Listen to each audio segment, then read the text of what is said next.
All right, welcome, ladies and gentlemen. Good morning, good afternoon, and good evening. Welcome to this enlightening webinar that brings together two influential entities at the forefront of sustainability, technology, and innovation. Today, we embark on a journey into the world of energy, efficiency, and certification, and industry standards. Please note that this webinar is being recorded, and we will be sharing the recording with you after this presentation. This way, you can revisit this valuable information and share it with your colleagues or team members who may have missed today's session. We encourage you to actively engage during the session by using the chat question you can see over there. Without further ado, let's dive into the presentation. Allow me to introduce myself. My name is Hassan Kal, Development Manager at AHRI, and I will be serving as a moderator for today's webinar. As part of my role, I am dedicated to supporting development members and certification participants. With over 4 years of experience in the TIC, testing, inspection, and certification industry, I bring a wealth of knowledge and expertise to this field. Now, I would like to leave the floor to our esteemed presenters. Mr. Nabil Shaheen, over to you. Thank you, Hassan, and welcome everyone. I'm Nabil Shaheen, the Managing Director of AHRI MENA office based in Dubai. I've been in the HVAC industry for over 25 years and have held technical and commercial positions in both the residential and commercial HVAC. Worked as in engineering also, and in many companies, including Daikin, Goodman, Hunter, Johnson Control.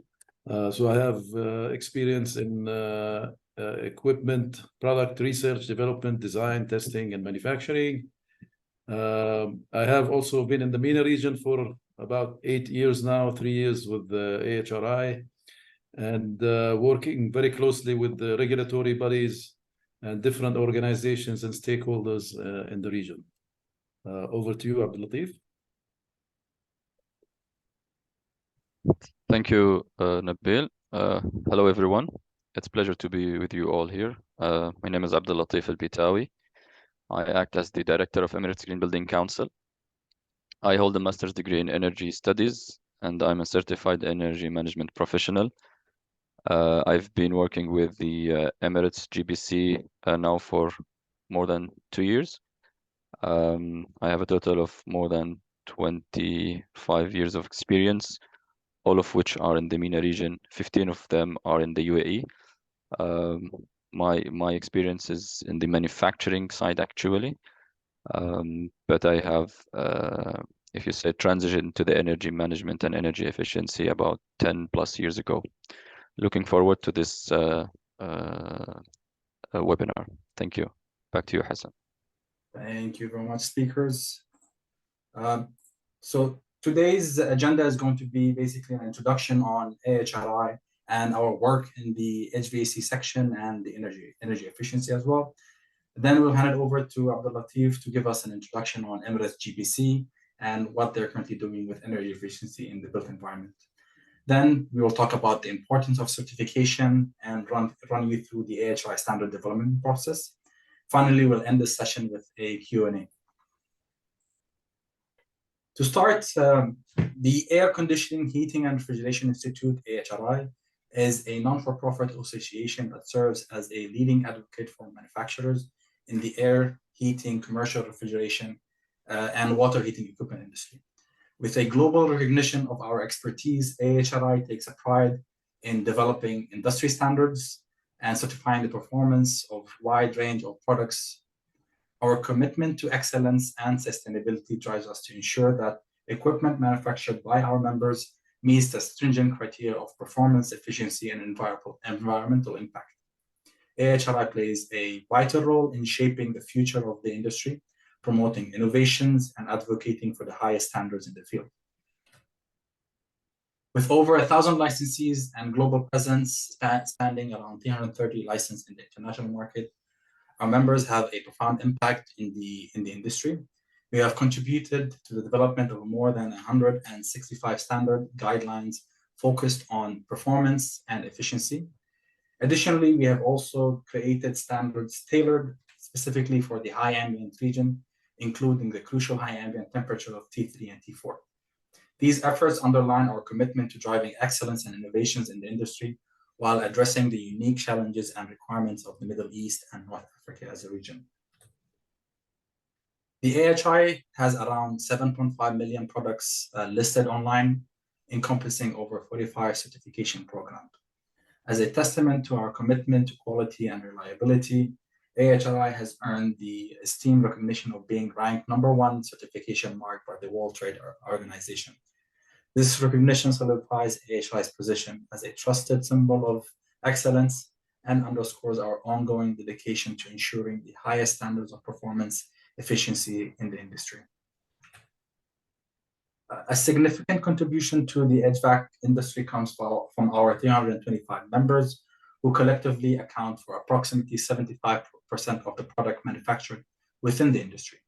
This representation is a pivotal role of AHRI plays in bringing together team manufacturers driving innovation, efficiency, and excellency in the HVAC sector. In addition to our primary role as being a certification body, AHRI is involved in other 4 activities, which furthermore strengthen our leadership in the industry. Firstly, AHRI organizes an industry event, including the renowned AHR Expo, which is in collaboration with AHRI. This event stands as the largest gathering in the HVAC industry in the United States. Secondly, AHRI is actively engaged in training and certification initiatives. For example, the NATE, North American Technician Excellence, which is provide the technicians a certification program. This helps us to ensure high standards and competence and professionalism in the industry. Thirdly, AHRI collaborates with regulatory bodies to develop and implement standards. In the United States, we work closely with the Department of Energy, the DOE, while we have strong relation with entities in the region such as SASO, GSO, and MOAT, among others as well. Notably, AHRI is the chair of the GSO HVAC committee. Lastly, AHRTI, which is the research arm of AHRI, which conducts extensive research and studies on refrigerant transitions, addressing the evolving need of the industry. Through our research initiatives, we aim to advance knowledge, explore innovative technologies, and provide valuable insight that inform industry practices and policies. By actively participating in these core activities, AHRI demonstrates its commitment to driving industry progress, fostering collaboration, and leading a way in technology advancement and trainings, regulations, and research within the industry. With that, I would hand it over to Abdul Latif to give us a background on Emirates GBC and to go through his presentation. Thank you. Thank you, Hassan. So allow me first to introduce Emirates Green Building Council to those who are not aware of the council.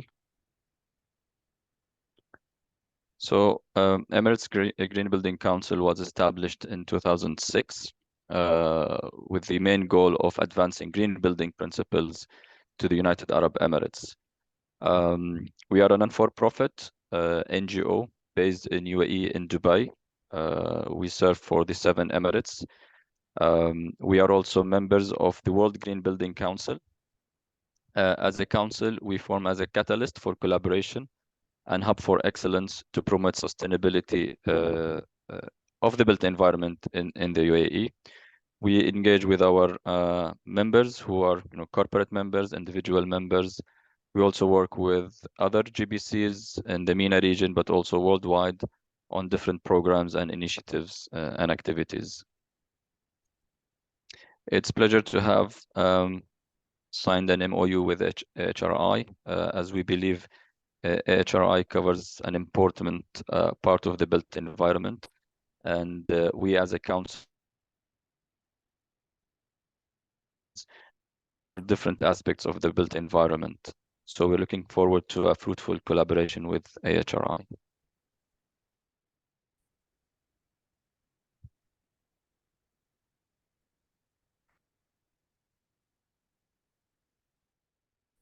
Hassan, I think I need control for these slides.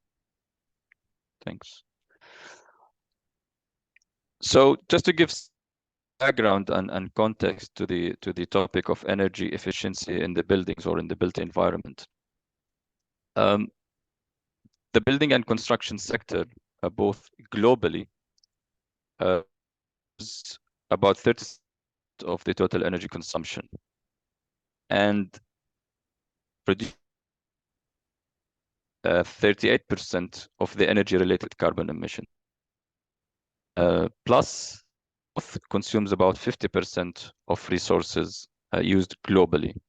So certainly the impact is big of the built environment when it comes to energy consumption, when it comes to greenhouse gas emissions globally. And that's why it's very important when it comes to the built environment, the energy topic in the built environment.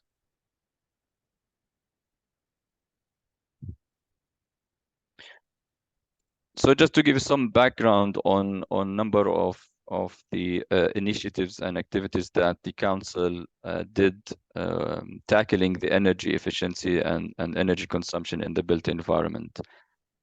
So we have, as a council, we have created an energy efficiency program back in 2013 with the purpose to be like a market influencing and capacity building platform so that we can facilitate the reduction of UAE's carbon footprint by energy efficiency retrofits of existing inefficient buildings.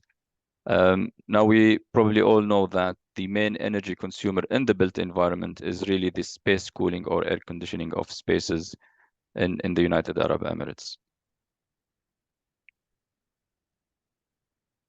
Next, please. To that, we've published a technical guideline for retrofitting of existing buildings. This guideline provides organized collection of economically viable methods for building owners in the UAE that they can follow to achieve sustainable buildings. And I need to highlight the word economically viable because this is a key, let's say, key encouraging aspect when it comes to making decision on retrofitting of existing buildings. It has to be economically viable, otherwise not everyone will really be interested in retrofitting or upgrading their systems within the buildings to improve energy consumption and reduce it. Next, please. This guideline was published in 2015 in collaboration with the High Supreme Council of Energy and at that time the Ministry of Energy and Infrastructure. We have both versions, Arabic and English. So those who are Arabic speakers and prefer the Arabic version, it's available. And those who prefers the English as for their language, again, it's available in both languages, different booklets. Next, please. And based on this guideline, and at the time that the council found there is a growing interest for retrofitting of existing buildings. So the council also developed a building retrofit training program, which was launched firstly in 2017. And this program was in partnership with Dubai Supreme Council of Energy and Masdar. The aim of this program was to teach the fundamentals. So we have two levels in that program. The first level, which is to teach fundamentals of retrofitting, but then the second level, which is more advanced level, is to teach in-depth technical knowledge of retrofits specific to the MENA region and more specifically to the UAE. And we've seen a really a big interest when the program was launched. We have so many attendants attending the training course. And this was, again, with the belief from the council that we need also to help in capacity building within the UAE for engineers and professionals who may then either make decisions or even supervise or take actions when retrofitting existing buildings. Next, please. Next. So why energy efficiency? Well, it plays a large role in curbing carbon emissions. So if we manage energy consumption within our buildings, then we are able to reduce carbon emissions from using of energy. It also, of course, reduces energy bills, and this is a key, I would say, benefit. It helps to reduce the operational costs, and depending, of course, on the type of the building and the type of the activity being done in the building, energy bills could, in some cases, have a very high percentage of the total operational costs. So reducing your energy bills, you're reducing your operational costs, and that means you're improving your bottom lines. Next, please. It also, if you look at it from, if you say, a more global view, not just the building itself, if you improve the efficiency of energy consumption within the building, and then you add up to all the buildings, and then you look at it from a global point of view, then you'll probably reduce the amount of energy needed, and that means the need for new infrastructure, and I'm talking here more of energy generation infrastructure and energy distribution infrastructures may reduce, and that means the investments needed for new infrastructure also will reduce, and that's on a national level is good. The building sector or the built environment also is one of the key sectors that help improve for climate mitigation and adaptation.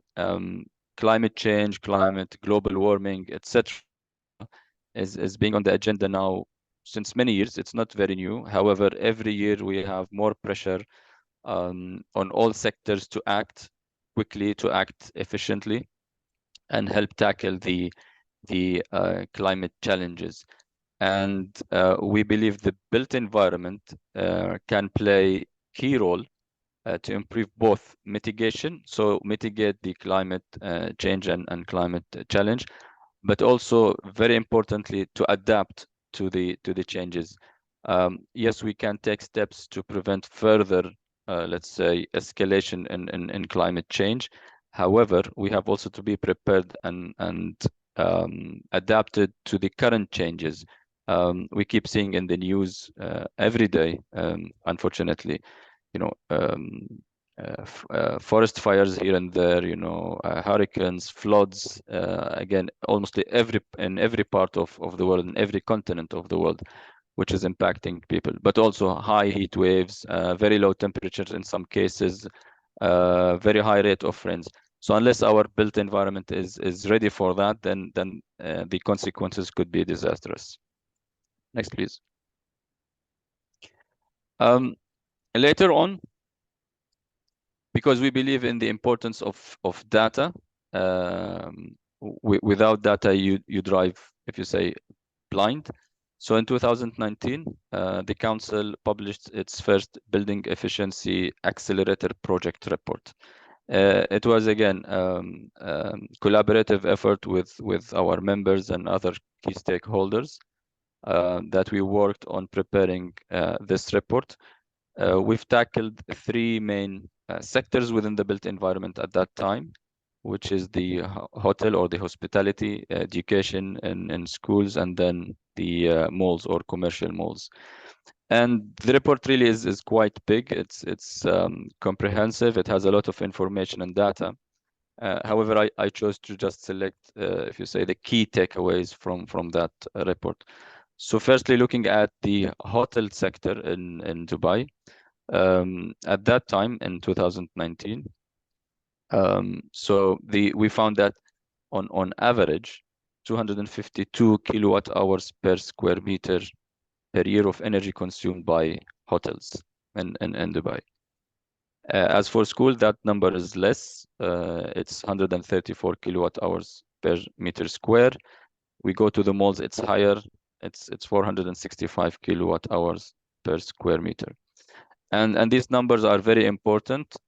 So first of all, each sector would know what's the average and then benchmark their actual energy consumption and performance against these numbers, and then make hopefully the right decisions to improve energy efficiency within their buildings or built environment.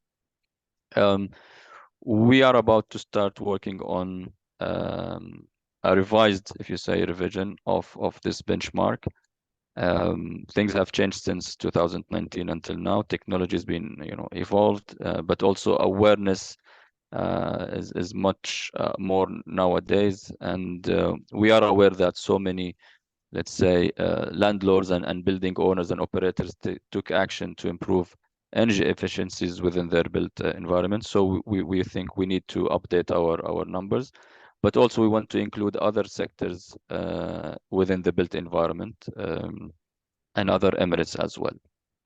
Next, please. So what's next?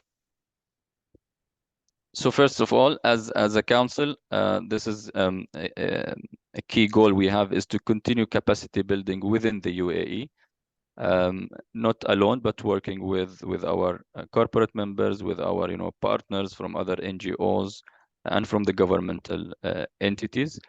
It's key to have the right skills. It's key to have qualified professional, engineers, scientists, researchers, technicians as well, who could really help in improving the energy efficiency within the built environment, making the right decisions, choosing the right and the correct solutions, but very importantly, installing them in the right and correct way.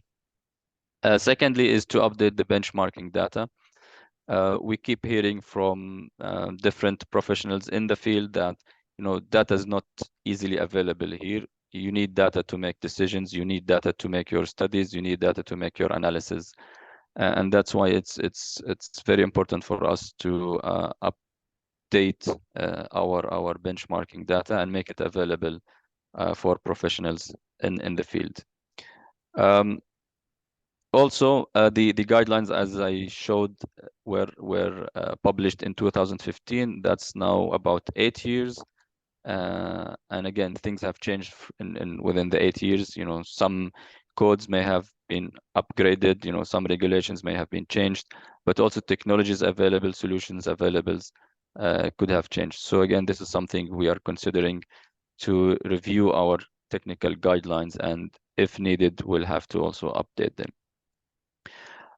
Very importantly, and this we do with our corporate members, is to promote about new technologies. Technology in certain areas is changing on daily basis, especially in communication. Maybe it's not the case when it comes to equipment used in the built environment. However, technology is developing fast, much faster than probably 10, 20 years ago. So it's very also important for us that professionals, decision makers, but also policy makers are aware of what's happening. What are the new technologies available? What are the new technologies that came to the market that could help, again, improve the efficiencies in buildings and in the built environment?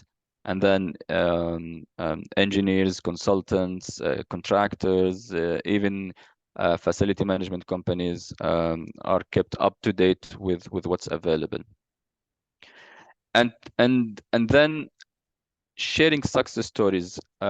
We keep hearing, and learning from our members and people that we meet in different occasions and in different events, is that can we do retrofit successfully? Can we really improve efficiencies within our built environment? And when I say efficiencies, please keep in mind I'm talking about energy efficiencies specifically for this webinar.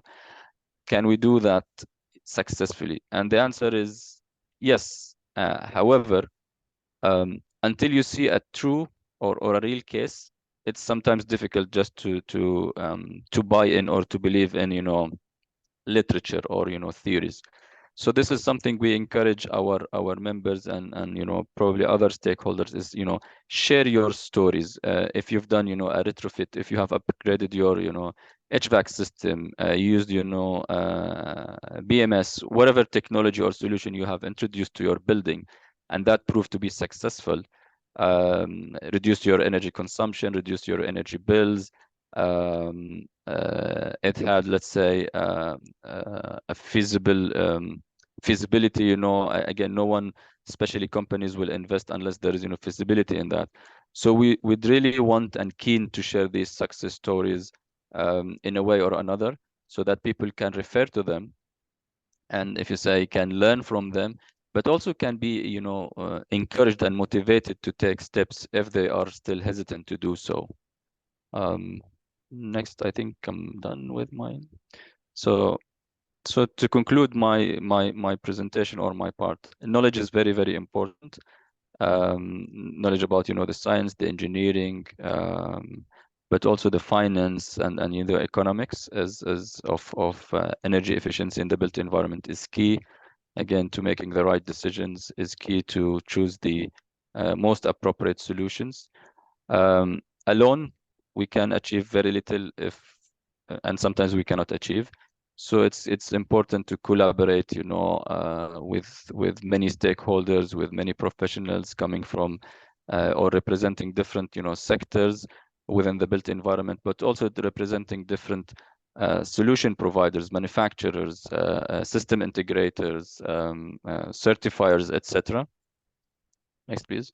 And then commitment. I think we all agree that we have to do something when it comes to energy consumption, when it comes to climate change. Commitment is very key. Unless we are all committed to take, actions, unless we are very committed to continue our efforts on tackling those different issues, then, to get results, to get achievements would be very, very difficult and challenging. I'll bring my presentation to an end here, and I think we'll be taking questions towards the end of the webinar. So looking forward to your questions. Thank you for your attention, and I'll pass it now to my colleague Nabil. Thank you. Thank you, Abdul Latif. We're also very excited to work with the Emirates Green Building Council. We actually share similar targets, reducing energy or electric consumption, and also our members to manufacture environmentally friendly refrigerants that has low global warming potentials.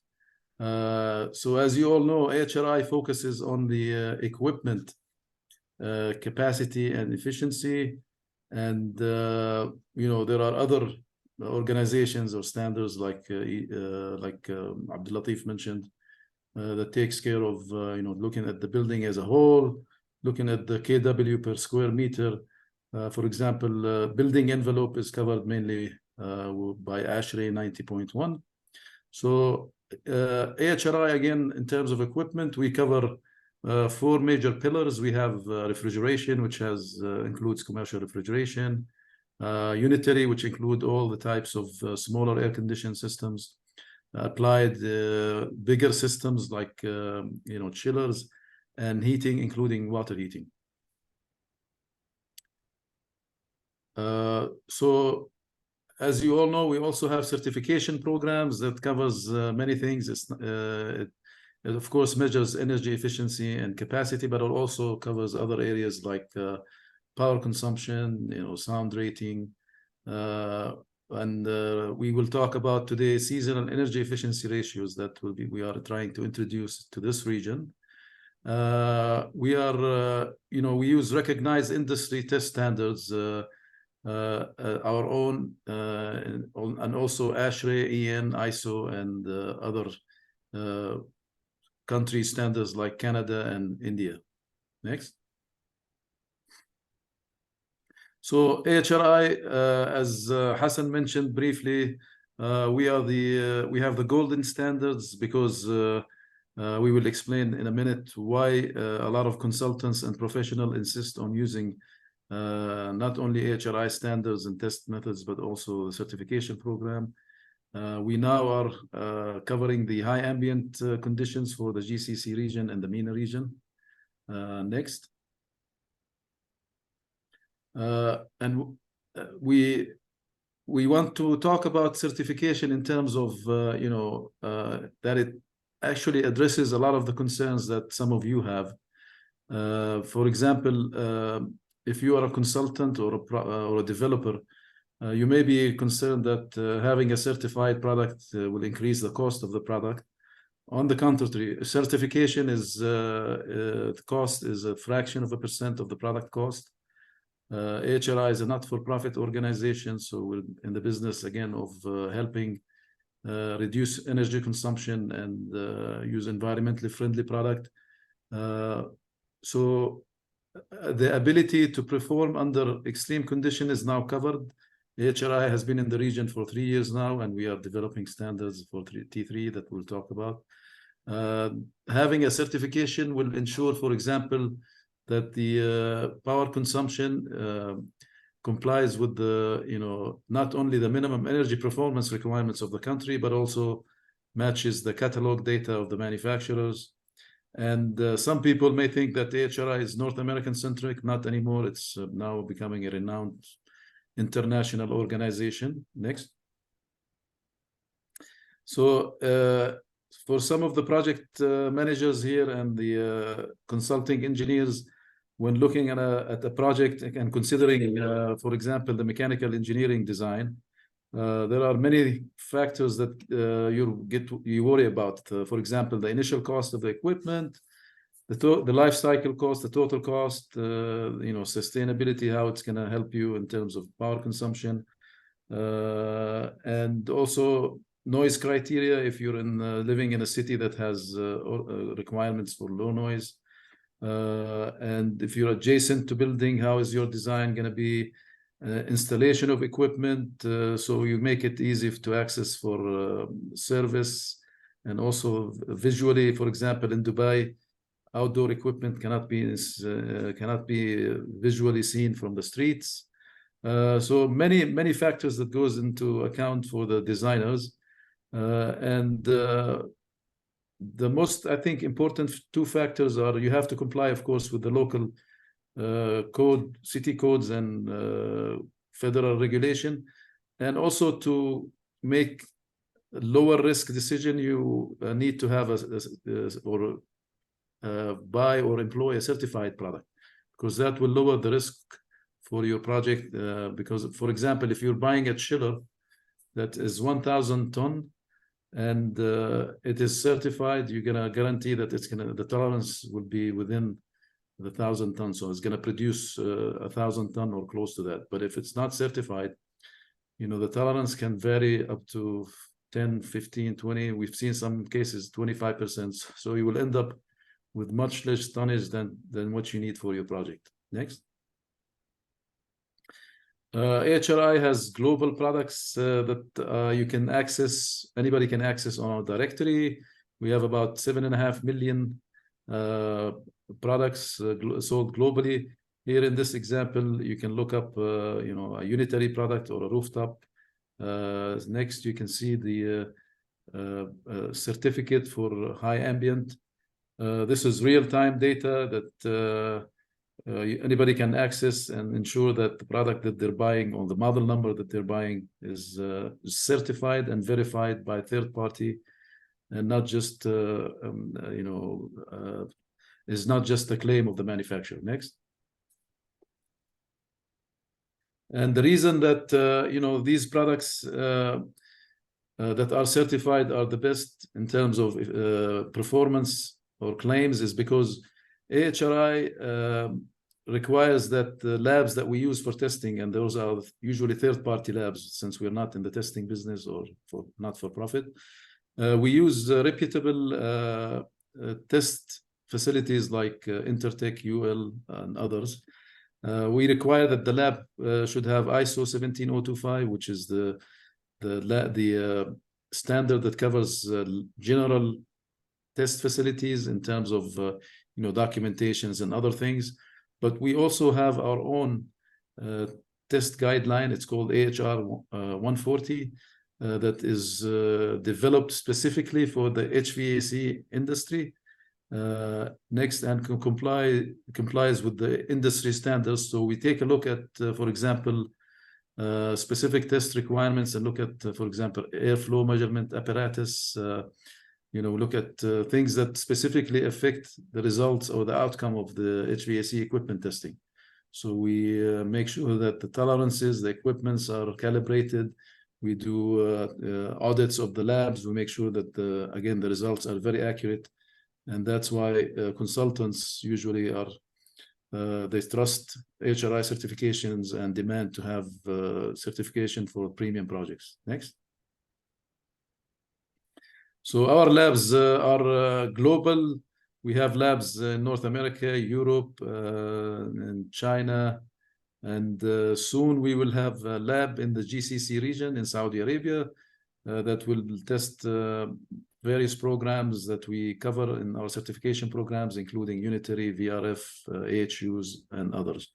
The lab will be in Saudi Arabia, Dammam, and it should be up and running in the second quarter of 2024. Next. Just to summarize, so everybody benefits from having certified product manufacturers are all measured in the same stick, and they can they don't need additional testing if they want to submit their or register the product with the regulatory bodies, because now regulatory bodies are allowing manufacturers to register if they have AHRI certificate without showing proof of test. And for end users, they can ensure that they have ability to compare metrics fairly between manufacturers, and proof, for example, if they want to employ the equipment in a for green buildings, which requires AHRI certification, they can have that.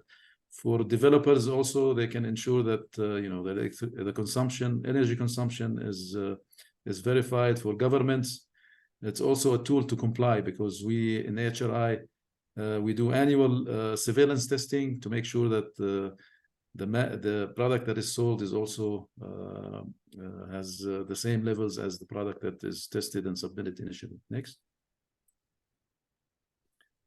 So if we have consultants here, a lot of times we hear that my product equipment is tested per AHRI or rated per AHRI. Unfortunately, that's not the same as AHRI certified, because as I mentioned earlier, the test laboratory could be any test lab. It could be the manufacturer's own test lab or another unapproved lab. So it's not possible to fairly and accurately compare suppliers on performance. So there's no independent verification if it's just rated or tested per AHRI. Versus if it's AHRI certified, everything is covered, including the initial testing, the annual verification testing that is conducted by random sampling. Next. Okay, we will switch to standards development. Abdul Latif covered a lot of this in terms of what's are our challenges and concerns in the region. We have COP28 coming in UAE, as you all know, that is going to be talking about a lot of the carbon emission, situation. And in the Middle East, since it's a high ambient region, especially GCC, 70% of the electricity consumption on an average residential bill comes from air conditioning.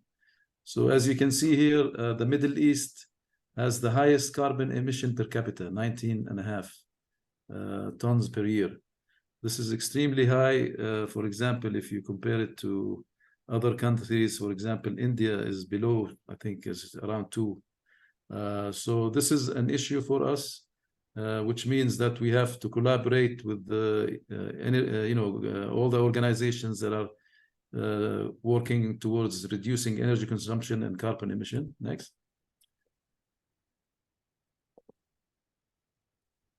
So if we look at, for example, this is coming from CLASP, the electricity consumed by air conditioning, for example, in the region is showing, for example, here that in UAE, we spend 16.5 tetrawatts of electricity to run air conditions. And on the right-hand side, you can see how much CO2 is produced because of AC. Next. I'm sure you guys have all heard of the United Nations, climate change conferences that happens every year. And again, the COP28 is going to happen in Dubai Expo this year. One of the important ones was the one that happened in Paris, and hence we have the Paris Agreement, which was the countries or the countries participating, they agreed on global warming, measures, including limiting the global warming or the temperature rise in our planet to 1.5 degrees C. The average temperature of the Earth or the surface of the Earth is around 15 degrees C. And since the Industrial Revolution in the late 1800s until today, the average temperature of the Earth has raised by 1.1 degrees. So these conferences and agreements is designed to limit the continuous rise in the average temperature of the Earth by 2 degrees. The preference is 1.5 degrees. So HVAC being the biggest culprit here in producing green house gas like CO2, and also using refrigerant is very important to work with regulatory bodies and develop standards that will help this issue. Next. So talking to regulators here, currently the way we measure efficiency today in this region is using EER values. We are switching to a more advanced way, which is seasonal energy efficiency, that takes care of all the temperature points that the equipment runs on, and is a better way to measure efficiency of the equipment throughout the whole year or the season. Next. So we have developed standards committees, and for the first time ever outside North America, that will basically develop standards for the region. And these standards or technical committees include applied unitary heating, and they have basically people from the industry, academia, different organizations, test labs, research companies, and also consultants. If you're interested to join any of these committees, you will be welcome to join if you can contribute. We're working closely again with the regulatory bodies in the region, like Hassan mentioned, with for example, SASO, ESMA or MOYAT, GSO, and others. Next. This is all the standards that we cover under our technical committees that you can take a look on our website. Next. We basically, again, try to use the standards as they are. If they're not usable for our region, we revise them.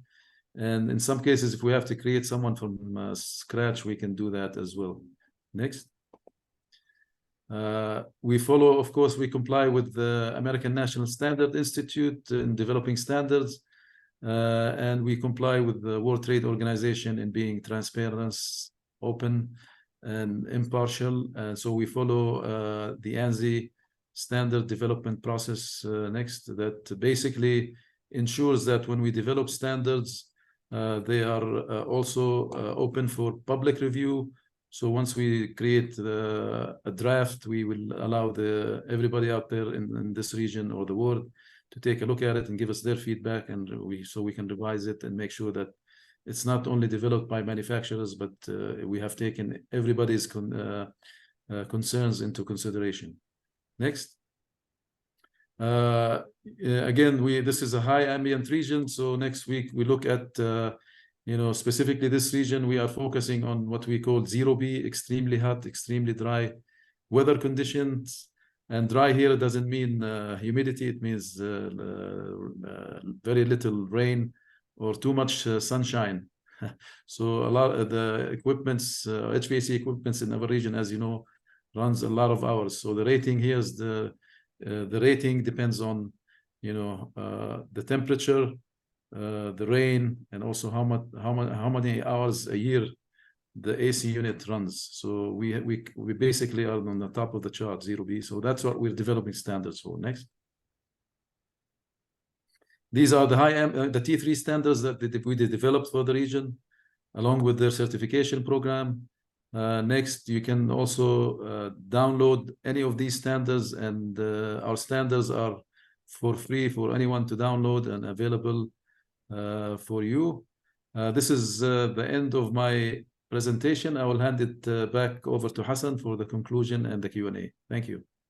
Thank you, Nabil. Thank you very much. In our ever-evolving world of HVAC, our primary goal is harmonization, right? With the emergence of new technologies, increasing refrigeration restrictions, and continuous updates in the minimum energy efficiency standards, regulation that is crucial for manufacturers to stay updated. The GCC region has specific requirement standards for HVAC system, making it essential for manufacturers to actively participate in creation and developing of industry standards. With a focus on harmonization, by staying engaged with the standard setting process and fostering collaboration, manufacturers can ensure their products align with the latest requirements, comply with the GCC regulations, and contribute to harmonization of the industry. If anyone is interested in becoming a member or have any questions, feel free to reach out to us. Together, we can navigate the ever-changing regulation landscape and ensure HVAC industry continues to thrive while meeting the evolving needs of our region. Ladies and gentlemen, with that, we have reached the end of our presentation. Now let's move on to the exciting part of today's webinar, which is the Q&A session. This is your opportunity to engage with our panel experts and ask your burning questions and gain further insights to the topic that we have discussed today. Please note, due to time constraint, we may not be able to address all the questions during the session. However, rest assured that if your question goes unanswered, we will personally follow up with an email providing the information that you're seeking for. Your engagement is important to us, and we committed to ensure that your inquiries are addressed. The first question we have over here, and this is addressed to you, Nabil, who can be in the standard technical committees or the committees there? Are there any restrictions on manufacturing? Okay, excellent questions. Technical committees usually has to confirm again to the ANSI standard development process. So we cannot have more than 50% manufacturers. We have to include other members from, for example, research or academia, labs, consulting companies, basically experts that can help, provide value to the standard. And of course, the manufacturers usually have the the knowledge of the latest and greatest in terms of HVAC technology and test methods. So they also are very essential in creating standards for us, and they bring all their experts, and that's how we usually develop standards. So, and standards basically have to be reviewed at least every 3 to 5 years to make sure it's up to date with the latest technologies and programs and equipments. All right. Another question for Abdul Latif. What are the challenges or obstacles that face existing building to improve energy efficiency? There are many. I don't think the time will allow me to cover all of them, but I'll select probably one or two. So one of the main challenges is of course cost. There is a perception that to improve efficiencies within built environment, this is going to cost more. This cost could be, as an initial investment, so capex, and this is something, again, as a Green Building Council, we're really keen to try and change. Again, working with our partners. Yes, we understand that sometimes, yes, there is additional cost, but it's not always the case. So cost is really number one as a challenge. Number two, and this is maybe more specific to the UAE, if you say environment, the building, sometimes the building is developed by a company, and then constructed by another, and then operated by a third, and then used or as a tenant by fourth. So you have like 4 or 5, if you say, players to this one building, and then who's going to make the decision to invest or to let's say upgrade your existing systems, especially if you focus on the HVAC system? Is it the tenant who just pay the rental, or is it the operator of the building or the facility management of the building, or is it the landlord, or is it at the first place the developer who designed and built this building? So this is one of the key challenges really in this part of the world, to if you say to probably to delay making decisions on investments to retrofit or upgrade your systems. And again, as I said, there are other challenges, but I'll leave room for other questions to be answered. Thank you, Hassan. Thank you very much. Nabil, there's a question here saying, where is the standard published for public review, and how can someone comment on these standards? Okay, good. Usually there are two. The main forum globally is the World Trade Organization. We are planning to start posting our final drafts on the World Trade Organization. But you don't have to worry about that. Once we have a draft that is ready for review, we usually publish it on our websites, and also we send out weekly newsletters that include all the standards that are currently under public review. So I encourage you to subscribe to our weekly newsletter, which covers news about not just standards that will be reviewed, but also what's happening in the HVAC industry, events, webinars, seminars, etc. Thank you, Nabil. Nabil, there's another question that came in. The question is, can you elaborate more on the difference between rating, testing, and certified? What is the difference in there? Okay, as I mentioned in one of my slides, is it rated and certified and tested and certified? Sorry. Yes. Okay.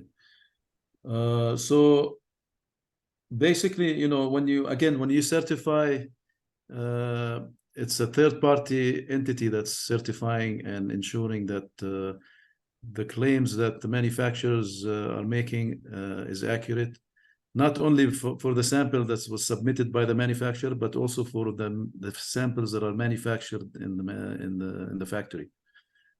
So because a lot of times you have manufacturers may submit golden samples that yields good results, but the ones that ends up being produced is so if someone says this is rated per AHRI or tested as per AHRI standards, we cannot guarantee that the lab conditions, the equipment that are used in the lab, are accurate or are giving accurate results, because the labs that we use, we have to go through a high level of stringency, including doing what we call round robin testing, which means we have to test equipments in the lab before we approve it that has been tested in at least 3 or 4 other labs, and make sure the results are close. Thank you, Nabil. Next question, Abdul Latif, I have for you is, number of buildings are installed renewable energy systems, for example, like solar and PV, to provide clean energy to the building and eliminate or reduce the emissions. How do you find this affecting the upgrade of energy consumption systems within the building?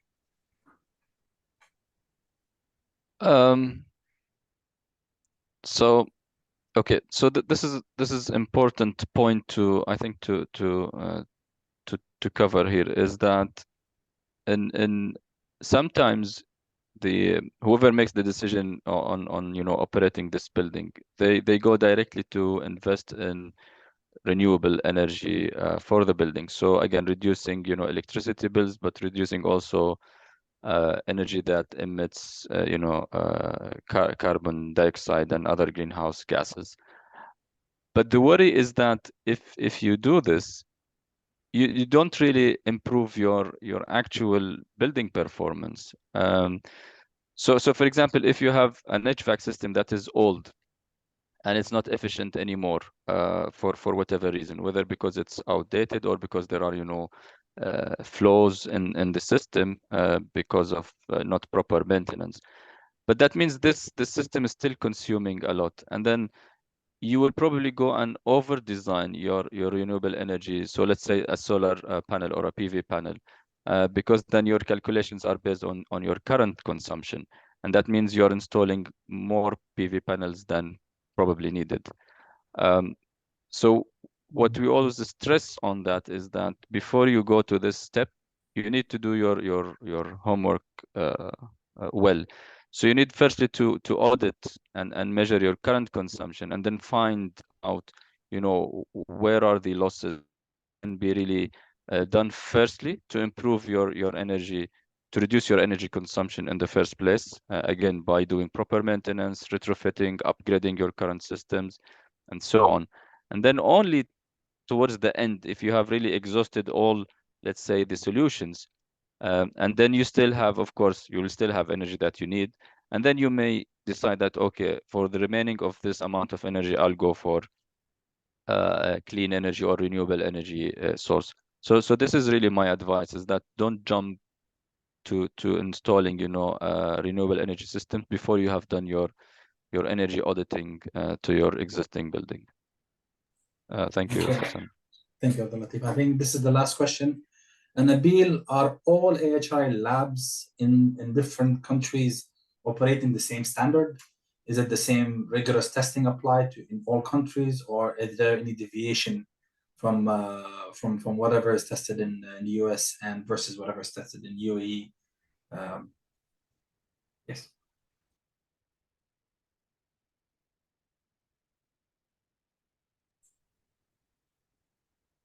Sorry, I was talking to myself. Good question, actually, which reminds me of something that I would like to add to the lab subtopic. The answer is we use the same stringent standards globally, and we do continuous auditing, and any violations, we are very strict. We can take the license immediately away and stop testing. We also do that not only in the third-party test with our partners that are doing third-party testing in their lab, but we also have something called witness testing program. In some cases, for example, chillers are huge equipment. You cannot really ship them around the world.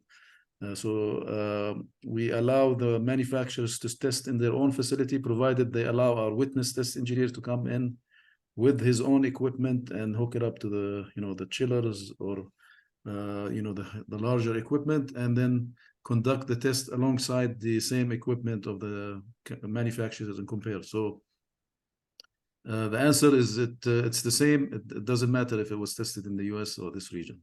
Thank you. Thank you, Nabil. Thank you, Abdul Latif. With that, ladies and gentlemen, I want to extend my heartfelt appreciation to our distinguished speakers for sharing their valuable insights on energy efficiency and certification. Of course, their contribution has been truly enlightening, but the success of this webinar wouldn't have been possible without our audience.